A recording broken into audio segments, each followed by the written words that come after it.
Well, David, my boy, I gather you've got, what's her name again? You know, your latest. Oh, Jill Leslie. Yeah, I gather she's coming down. Well, yes. Well, you're obviously going to enjoy your weekend in the country. In what way, Father? In what way? Pretty girl, romantic setting. What? Good heavens, boy, it's A Life of Bliss.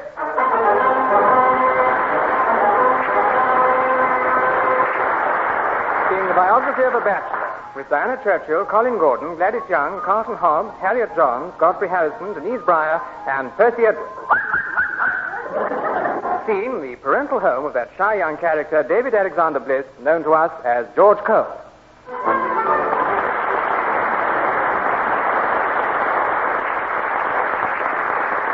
Why, good heavens, boy, it's The perfect combination. Took the words out of my mouth. Oh, I'm so sorry. Pretty girl, a walk through the woods. Only wish I were your age again. What do you say, Tony? Nothing. I'm too busy wishing.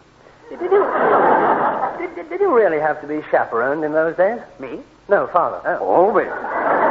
Usually by the girl's brother. Only for the first few minutes, though. And after that? You couldn't see the chaperone for the trees. And he couldn't see you for dust. Yes, I'm quite right, too. I can never understand why parents don't trust their children. Well, because they were young ones. So? They know about walks in the woods. I'm not saying they've got a guilty conscience. I'm glad. Not so. Let's say they know the dangers. Dangers? Are you sure you're not thinking of the jungle? Pretty sure. Why? Why, I wondered if you were talking about wild beasts. Well, hardly, old boy. I'm sure Father wasn't that wild. On the other hand, you know, it might be safer in the jungle. Oh, definitely, from the girl's point of view. How? You would have to set about keeping the animals at bay. Collect wood, build a fire. You can't do two things at once. I haven't the vaguest idea what you're talking about. But I know it doesn't make sense. No? Well, of course not. How could it possibly be safer from her point of view? See, she might get mauled. Not till you've got the fire going. And that's the whole point. What? You couldn't get going.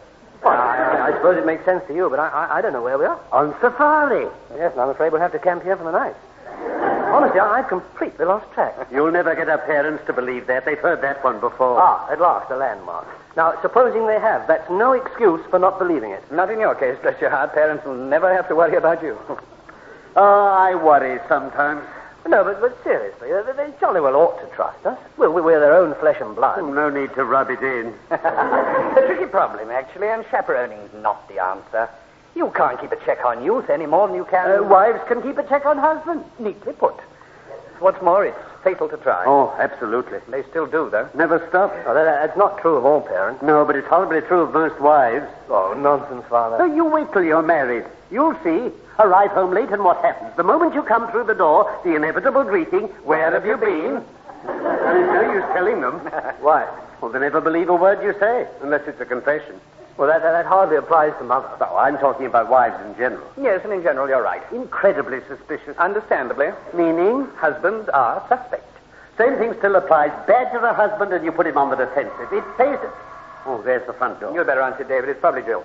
Well, I doubt it. She's not coming till tomorrow. All right, I'll go. Ah, good. That's settled. Now, where was I? Wives badgering husbands. Oh, yes. Fatal mistake. Pays them to allow us a certain freedom. It's like, like political parties, however suspect. Check on their every move, and the movement goes underground. Neatly put. There we are. It's Mr. Harvey. Thank you, Mrs. Bliss. Hello, everybody. Hello, of course. Nice to see you. Yes, of course. Oh, you were Russell. Nice to see you. Haven't seen you for ages. Nice to see you, my boy. You know my brother-in-law, David? Yes, we've met. When did you come down, Tony? Yesterday evening. Father and I had a round of golf. Beat him hollow. Yeah, really? Inevitably. But then I don't think it matters who wins as long as it's Father. Oh, nobody can say I'm a bad loser. Not when you're losing. Nobody dare. Must go down here fairly early. Yes, we did for once. And you made the most of it. Thoroughly enjoyed ourselves. As only golfers can. Lost our tempers, missed our putts, blamed our clubs, and cursed the caddy. Oh, what a caddy, though. I'd never have believed anybody could be so clueless. And I'm his father. I did my best. I'm pulling your leg. How about a drink, Paul? Not for me, thanks. I can't stop. Oh, pity. I was looking for an excuse. Funny you should say that. What? I came round to ask you a favor. You see, Lois thought she'd pop in and say hello to Anne. When, this morning? Sometime today. Oh, good. Not for me, old boy. Not good at all. Anything but. Got myself in a bit of a fix. You know how one does. No one knows better. One has a wife oneself. And to cut a long story short, I I was with you last night. Oh, my dear chap.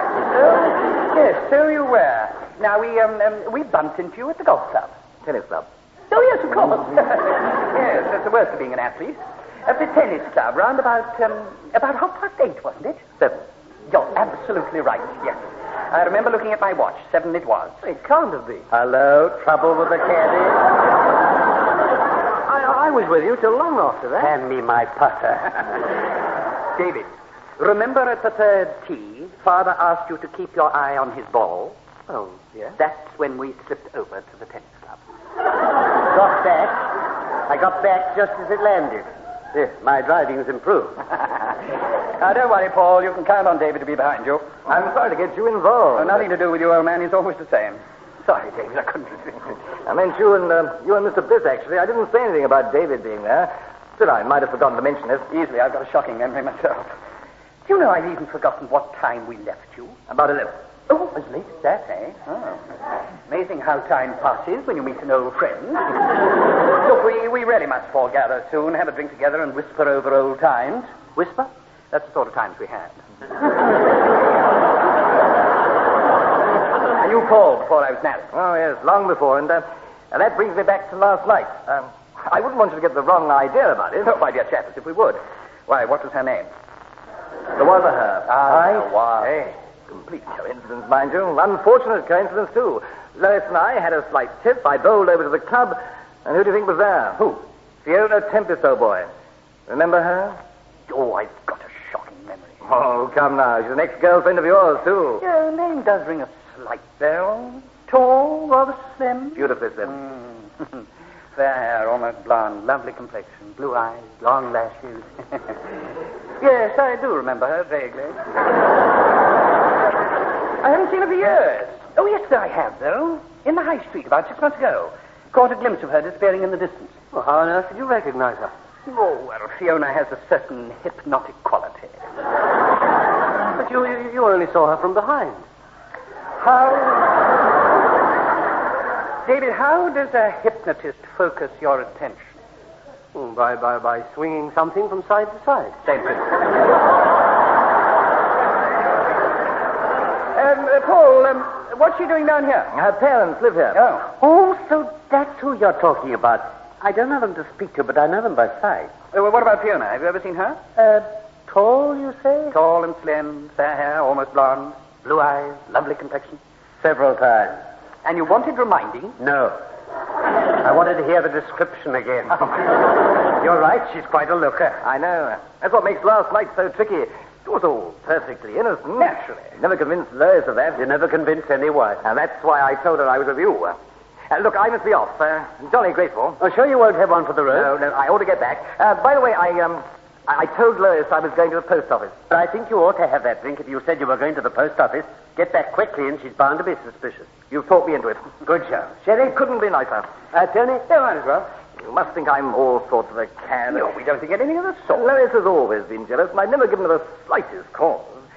And that proves I'm a cad talking behind her back. But it's true all the same. I take one point. We all have to work late sometimes. Well, of course we do. As a matter of fact, I was pretty late myself last Thursday. And was infuriating about it. Really? Absolutely. It was as much as I could do to stop myself from telling her the truth. I had an important snooker match. But as I'd been late twice already... Oh, still, you don't want to hear my trouble. I'm sure Anne's not like Lois. The moment thanks. The moment I set foot in the house, I'm in the dock. Literally cross-examined, oh boy. And boy, what a prosecuting counsel. I really am a cad. No need to worry this time, Paul. The defense can rest. You've got a cast iron... Oh, thanks, Father. You've got a cast iron alibi, reliable witnesses, and with luck on your side, David won't be caught. Well, I only hope you're right. I make a shocking witness. Oh, hello, that's Psyche in the front garden. I know she's out there because I saw her through... Oh, heavens. What? Coming through the gate. Who? Mrs. Harper. Oh, no, not the Grish. You're positive. Oh, well, that's that. Never say died. Did you come in the car? No, walked. Splendid. She needn't know you were here. Quickly, out through the French window. Oh, no, look, there we are. I'll go and warn Mother and Anne not to say anything. It's no good, Tony. I can't do this. It's too much like a French farce. Well, better a French farce than the guillotine. Oh, heavens. there she is. How do I get out of the garden? Gate in the fence. Go and answer it, David. All right. Oh, and David. Yes? Shut the door. Right. There's the gate. Look, far corner. Pass at the back leads right round. You're a friend indeed. My dear fellow. You know I'd do the same for you. I'll let you know when. Cheerio. Oh, Tony's in here. No, after you. Oh, thank you. Hello, Tony. Lois, what a nice surprise. Is Paul with you? No, I've only popped in to see Anne for a second. When did you come down, Tony? This morning? No, yesterday evening. Didn't Paul tell you? Oh, yes, of course. You bumped into him. At the tennis club. You're round about 7. Oh, were you there too, David? Well, yes. Yes, David was there. Only Paul forgot to mention it.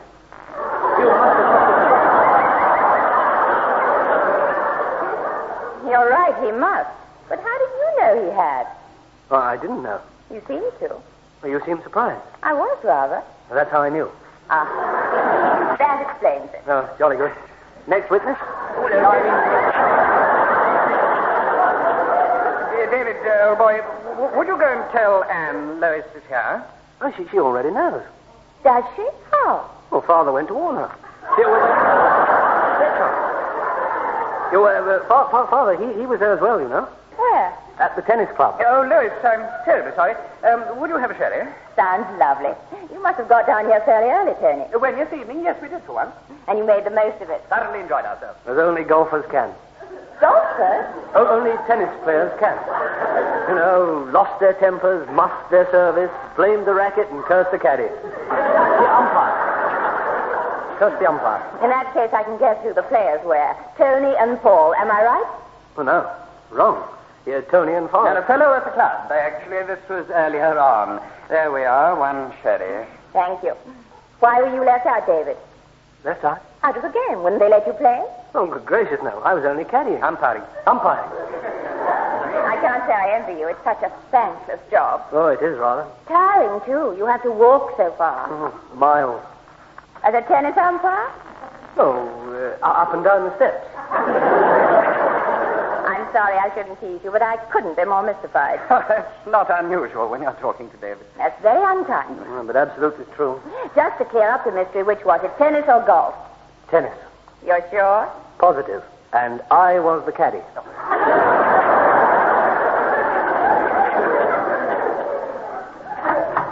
Hello, Mrs. Harvey. Oh, hello, Mr. Bliss. Anne will be with you in a second. Oh, good. We were just talking about last night. Oh, wonderful evening. Here's your drink, Father. Oh, thanks. Yours is here, David. Mine?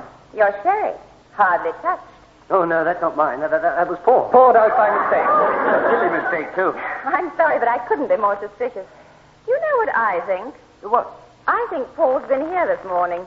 Here? Here. Whatever makes you think that? Did he say he was coming? No, but that doesn't prove anything. You men have a habit of not going where you say you're going. Well, I'm sure he has gone there. Where?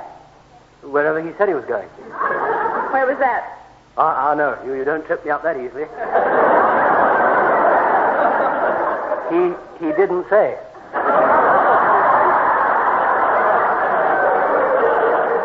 I couldn't say. I mean, he hasn't been here, so how would I know? He's only gone to the post office. He's probably back by now. Probably. It doesn't take long from here. You're even nearer. Hello, Louis. Anne, darling. Sorry I was coping with Alexander. That's all right. How is he? Wonderful baby. I'd love to go and see him, may I? Yes, if you like. Oh, that reminds me. Would you go and get the pram over the car for me, Tony? Oh, dear, must I feel a bit stiff after my tennis? After you... Tennis. Last night at the club. Oh, yes, I was forgetting. I shall need it soon. Coming, Louis? Yes. I'll have to be going, so I'll say goodbye now. There you go. What a Regards goodbye. to Paul. Thank you for the sharing. Oh, pleasure. Teddy, fantastic. Utterly fantastic. Oh, so it was you, Daisy. Why, I told you I would make a good witness. A good witness? My dear boy, you could get an innocent man convicted for a murder that had never been committed. I can't see myself getting involved in a murder case. I can. What's more, they'd let the fellow off. I couldn't help it. That's all he'd have to say to get off. How much do you think Lois gets? Not a thing. She didn't have to. Oh, I'm sorry, Oh, Tony. it's all right, old boy. It's all right. It wasn't your fault. Sorry I blew up. I'm worried for Paul's sake. Well, you never know. Perhaps Lois didn't cotton on. Oh, not much chance of that. Oh, yes, there is, though, just a vague chance. How did the muddle start? Do you remember, David? Well, no. No, nor do I. One minute we were bumping into Paul, next minute you were umpiring a match between me and a complete stranger. I don't follow. That's what I mean. I doubt if Lois did either. We'll have to wait for Anne to get a final verdict. Verdict's right. You know, it was exactly like being in the witness box. And yet, you know, she's an awfully nice person. Awfully silly. Oh, let's be fair. He had been rather deceitful. Only proves my point. Remember what I said about husbands? Check on their every move, and the movement goes underground. You said? Oh, well, one of us. Why, I still don't agree. I mean, supposing it had been you, Tony. So supposing you'd met, what was her name? Fiona Tempest? Well, I'm sure you'd have told Anne. Well, naturally. You would? Well, of course. But then Anne's not like Lois. I could afford to tell her. You didn't tell her you were playing snooker last Thursday. Oh, that was different. Not so much deceitful as tactful. Did you tell her you caught sight of Fiona in the high street? Well, that was 6 months ago. So? Well, I've got a shocking memory. Did you tell her? Well, it was hardly worth mentioning. That's what I thought. Would you have told Mother? Oh, she doesn't even know the girl. So? She wouldn't have been interested. That's what I thought. Anyway, there may not have been her. I haven't seen her for years. That's not what you said before. Not that I'm blaming you. Women have only got themselves to blame. Honestly, Father, I've never known anything so biased. Oh, what do you know about it? It's true, isn't it, Tony? Yes, partly. They're suspicious to a degree. Yes, third degree. Well, some are worse than others. There's a hard and better than others. No, perhaps you'll explain. Oh, hello, dear. I was just talking about you. Saying what a trusting wife you are. Why? What have you been up to? Ah, see? Implicit trust. Has Lois gone? Yes. How did she sound? I really wouldn't know. I was too busy trying to sound convincing. What's Paul been up to? Nothing. Oh, no, that won't do. You enlisted me as a conspirator. I've got a right to know the cause. Well, he just happened to meet an ex-girlfriend at the club. Accidentally? Obviously. Then why couldn't he tell Lois? Well, because he's not as lucky as me, that's why. Meaning what? Well, it happened to me. I could afford to tell you. Has it happened to you? Oh, implicit trust. Bless your heart, you're wonderful. Have you got something on your conscience? I'll go and get the plan. Oh, hello, Mother. He's getting a little restless. I think it's time. Just going to get it now. I'll come and give you a hand. Won't take us a second. I must say Carol's awfully good with her baby brother. I wonder if he has been up to something. Who, dear? Alexander? No, Paul. Tony, Tony? I say, got a guilty conscience. Oh, nonsense. I'm surprised at I'm you. sure Anne's not serious. Oh, I wish I'd never borrowed that wretched book. What book's this, dear? The Problems of Married Life. By the time I'd finished reading it, we'd got all of them. That proves you're not serious. I have been worried recently. Not about Tony. I can't imagine why. You've never had the slightest reason to suspect him. Not in the past, no. But you know what they say? Husbands are most likely to stray when you've been married 7 years. Well, you'll be married 10. I know, that's why I'm worried. It's long overdue. Oh, I suppose I'm being silly. Very. Has anything happened to make you feel like this? Little things. Such as? Last Thursday. He didn't come home till 10:30. Ah, but that was different. Not so much deceit. That was completely different. Why? Well, you know why. He was playing late at the office. Playing? Yeah, we're working late. Now, why should you have said that? Well, it's not all that surprising. After that session with Lois, I've got games on the mind. Fun and games? I say, steady on. I've obviously missed something. How does Lois come into it? I got into the most terrible muddle. Over what? Tennis and snooker. Yeah, snooker and golf. No, golf and tennis. Oh, so that's where he was on Thursday. Why couldn't he say so? He's as bad as Paul. Oh, they're all the same, dear. Oh, well, I suppose it could have been worse. Well, how do you mean? Tony might have accidentally met an ex-girlfriend. Oh, good gracious, no. He hasn't seen her for years. Fiona Tempest. Except once, and then... he hasn't seen any of them. Oh, no. No, too late. I've heard that name before. Who is she, David? Oh, look, I'd rather not say. Would you rather I suspected the worst? Oh, gosh. Look, you're not going to believe this. On the contrary, I'd believe you. Well, I wouldn't believe Tony. She's the girl Paul met last night. I don't believe a word of it. There you are. What did I tell you? Anything but the truth. It is the truth, honestly. She's an ex-girlfriend of Paul's, too. What an odd coincidence. Well, coincidences do happen, you know. So they say, but they're mostly men. And that's all there is to it. That's all. You've got nothing to add. Nothing. May I stand down now? I mean... I know what you mean. And you may. Oh, jolly good. What did Tony say when he heard about it? Gosh, I'm soon back. I'm not cross-examining you now. No? Purely conversational, I promise. Did Tony remember Miss Tempest? Tempest? Well, not at first, no. And even when he did, only vaguely. Oh, of course they live on the other side of the village. Who? Her parents, I suppose. Have you seen the daughter? There, I think so. Attractive? Very. Tall girl, rather slim, fair hair. Almost blonde. Blue eyes, long lashes, lovely complexion. Your description or Tony's? Tony's. Tony's memory is not that good. I told you, he only remembered her vaguely. Naturally. He's only seen her once since we were married. Yes, and even then he only saw...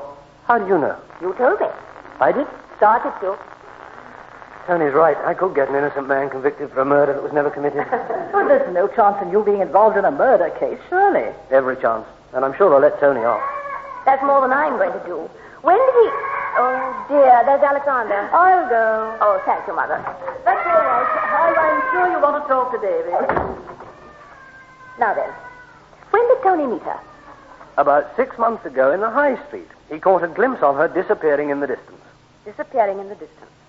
You're sure about that? Quite sure. In other words, he was able to recognize her at a distance from behind, and yet you say he only remembered her vaguely. Well, the prosecution rests. Until Tony comes in, I shall need all my strength then. Why, I'm glad you're taking it as a joke. I'm not. Not for a second. I suppose he was covering up for Paul. It wasn't the other way around. The other way around? It wasn't by any chance Tony who met her last night. No, for goodness sake, not by any chance. I wonder. Well, I ought to know. I was with him. All evening? Yes, all evening. You were in the house by 9. I opened the door for you. Look, you've got me in such a state, I don't know what I'm saying. You've only got yourself to blame for that. Yes, and you'll only have yourself to blame if you start badgering Tony like otherwise. David. I'm sorry, Anne, but it's a fatal mistake, you know. And I'm sure it would be fatal if you went on about it. About what? Tony and Fiona. Check on their every move, and the movement will go underground. Oh, so he's planning to see her again? No, I didn't mean that. What did you mean? I don't know. I honestly don't know. But I do know one thing. I've told you nothing that Tony wouldn't tell you himself. I'll be with you in a second. I have. Oh, all right, then. We'll see. Not a word. Not a word from you, though. Understand? The baby carriage awaits without. Oh, thank you, darling. Tony. What? I've been thinking.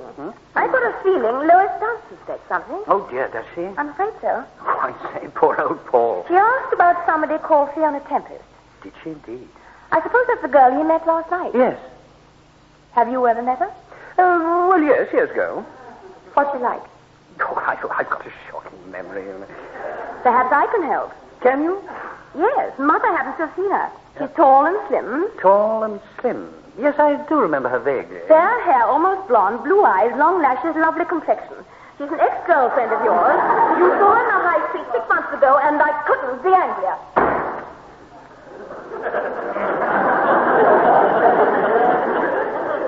Have you any last words?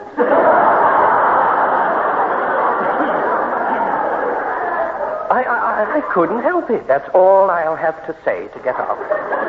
You've really surpassed yourself. I've heard of home breakers before, but you must be the first to break 2 in one morning. Why, good heavens, you only need your mother and father to make it a hat trick. No. Just a second, Tony. I'm sorry. Really sorry. But if you told Anne in the first place, it could never have happened. Oh, hitting back, eh?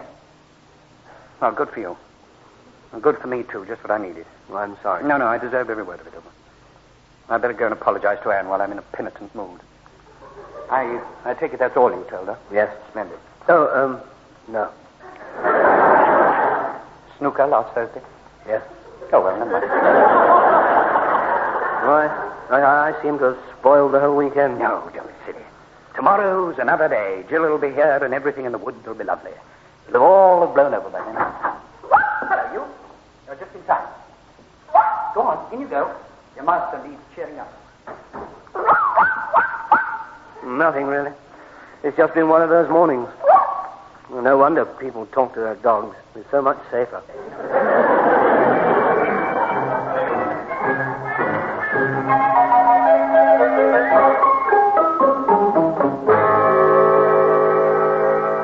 Well, tomorrow's another day. Well, that's what you said yesterday. Yes. I see. So you and Anne haven't made it up after all? Afraid not. Did you try and explain? Oh, yes, I'd try. But she wouldn't listen. That we shall never know. Why? She never paused for breath. And since then, silence? Deathly. Are you and Jill going out? Oh, yes, she's gone to change her shoes. I'll go and have another shot at breaking the silence. Where is Anne, do you know? Oh, No. there you are, Tony. Oh, come on, Psyche. We'll wait in the garden. Yeah, no, this way, through the French window. I wonder why he's in such a hurry. I wonder. Look, Tony, Anne, Sorry. Sorry. What were you going to say? Oh, just that I'm sorry. You? And a little ashamed. Oh, don't be silly, Anne. I'm the one to be sorry. Oh, I agree. Yes, I thought you were. I shouldn't have asked all those stupid questions. And I should tell you things without asking, and that's what I intend to do in the future. Tell you everything, every detail. Oh, no, don't do that. It'll make me even more suspicious. It would? Well, of course. I feel sure you've got something on your conscience. Oh, I see. You don't, but it doesn't matter. No, I have a confession to make. What? Well, just recently, only recently, mind you, for the first time in our married life, I've been haunted by a quite ridiculous fear. Of what? The other woman. The other woman? A figment of my imagination. But I don't understand. Oh, no, you can't seriously have imagined there was anything between Fiona and me. Fiona's facts, not figment. And? Faced with the fact, I found I couldn't believe it, not for a second. Oh, that's all right, then. Why? Is there anything between you? Oh, you're wonderful. And I haven't got anything on my conscience. I must go and find Carol. We're going down to the village. Oh, I'll come with you. Oh, will you? Good. I'll be with you in a second. Just want to have a word with David. David! Sorry. Come on, then. Yes? It's all over, boy. Oh, jolly good. There you are. We're back where we started. You're off on safari and we're out of the jungle. Oh, I couldn't be more pleased. Oh, in here, Jill. Oh, you ready, darling? Yes. And I just off down to the village. See you later. Enjoy yourself. Oh, don't worry, we will. That's funny. It was here a moment ago. What? Psyche's lead. I know you don't, but we're taking it all the same. Where shall we go? Oh, through the jungle. Where else? Here, through the woods. Better. Oh, I don't know. I think it'll be jolly exciting in the jungle. I'd hate it. Why? Why do you think? I might get mauled. Oh, you wouldn't, you know. Not till I got the fire going. David, I'm surprised at you. Why, what did I say? You know what you said. Yes, but I don't understand it. What's the matter with you? Nothing. Quite the reverse, in fact. I thought it was going to be a terrible weekend. It certainly started badly, but it's different now. Different? Completely. A pretty girl, a romantic setting. Why, good gracious, it's The perfect combination? the perfect ending.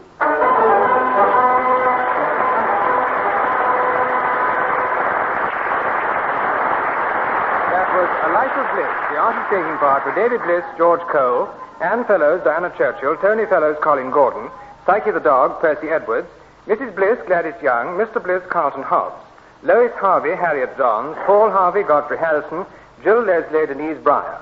This recorded program was written by Godfrey Harrison and produced by Leslie Bridgemont.